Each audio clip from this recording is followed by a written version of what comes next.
Statehood is ridiculous. We want to straighten the place out. Statehood's ridiculous. It's unacceptable. It's the Democrats want it because the Democrats have, about 95% in this little area. Even I didn't get it very much. They want that. They want to pick up 2 senators, and it's not going to happen. It's not going to happen. And that's the least of the reasons why, by the way, but that's one of the reasons why. What we want to do is make Washington, D.C., the greatest, most beautiful, safest capital anywhere in the world, and that's going to happen.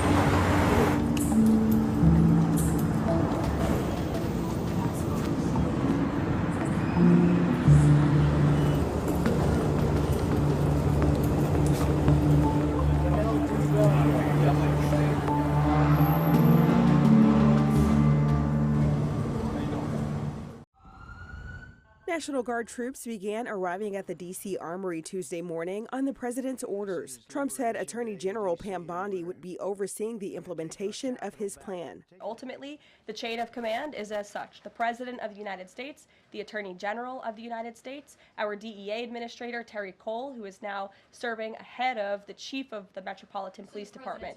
They will be working together. Roughly 800 National Guard troops have been activated, with 200 of them designated to aid local law enforcement. We're going to take our capital back. Although local leaders, including Mayor Muriel Bowser and Police Chief Pamela Smith, said they were blindsided by Trump's takeover announcement Monday, they struck a diplomatic tone when speaking about the federal takeover Tuesday. What we've done at this point is we have provided the team, the administrator, with a strategic plan on how we will provide resources around our city.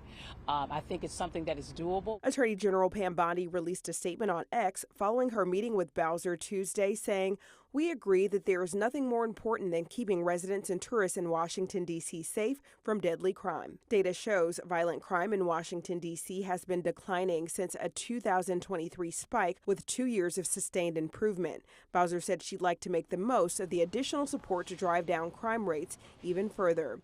I'm Sherelle Hubbard reporting. Take a look. These are teachers, officers, first responders, parents, siblings, and friends. I was there as guardsman after guardsman walked out of the D.C. headquarters for the National Guard. An emotional Fatma Ba was dropping off her fiancé.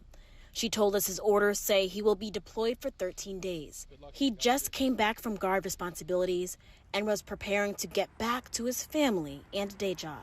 It was devastating. He was hurt. He was ready to go back to work. He just came back from drill on Sunday, serving in drill. So it's just like everything is just happening so fast at rapid speed for him. The Ba's have 2 children who saw their dad for less than 24 hours before he had to return to serve. As a guardsman, the mayor's office said the National Guard will coordinate their efforts with MPD.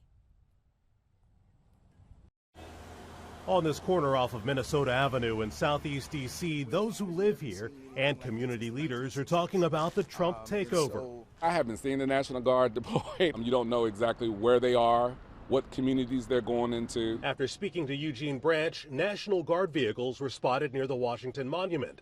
But Branch said it's his Ward 8 neighborhood that needs help fighting crime. We haven't seen any of that over here in Southeast D.C. There's a part of this city that, as I say before, may have a cold, but this area has pneumonia. We need to make sure that there's justice for the whole city, that there's equal attention in terms of love and justice. 800 National Guard troops ordered to D.C., but on day 2, Ward 8 ANC Andrea Davis says there has been no sign of the deployment here. But she also disagrees with the tactic. This is not the answer, bringing the National Guard. We need more resources by way of more police officers. We need to get rid of the 2-year college requirement so we can bring forth more qualified candidates like Maryland and Virginia. If you were to see, like we mentioned, boots on the ground, would that be something that would make you feel safer? I do want to see my people taken care of. I want to see the people that work hard every day supported. And we want to see people being helped. I don't want to see my people be harmed and used and abused. This shouldn't be about one part of the city feeling safe. It should feel like the whole city wants to feel safe. And so it's a 30-day period. What do you expect to see in your community? I just want to see change. I want to see our neighborhood clean. I want to see the schools safe for the children. I'm Matt Gelka in Washington, where D.C.'s police union is saying they're welcoming the federal help after the president has temporarily taken over law enforcement in the district. National Guard troops arrived at Washington, D.C.'s armory with 800 guardsmen deployed as part of the president's federalization of the city's law enforcement. Our capital city has been overtaken by violent gangs and bloodthirsty criminals. We have more police, and we want to make sure we're using them. When critics pointed to data showing violent crime at a 30-year low, the White House said the numbers were being cooked. D.C.'s police union agrees. This concept that crime is down is really an old trope, and we're currently sitting at 3,180 with more than 800 vacancies for the position of sworn police officer.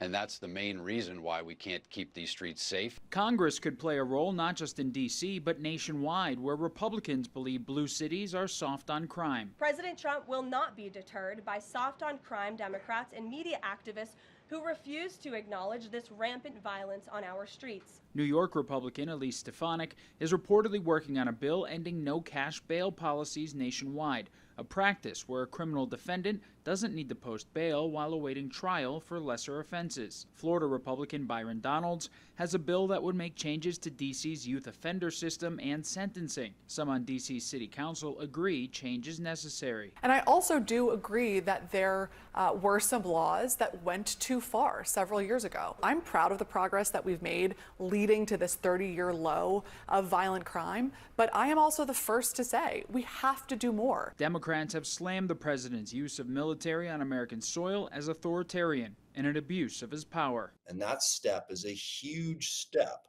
towards an autocratic government with a president who has his own domestic police force. So that's the biggest thing that alarms me about it. Republicans could also look to quickly fill the Superior Court bench in D.C. with vacancies that have made it harder to fight crime in the Capitol. Nominees require Senate confirmation, and the chamber has been slow to act. Reporting in Washington, I'm Matt Gelka.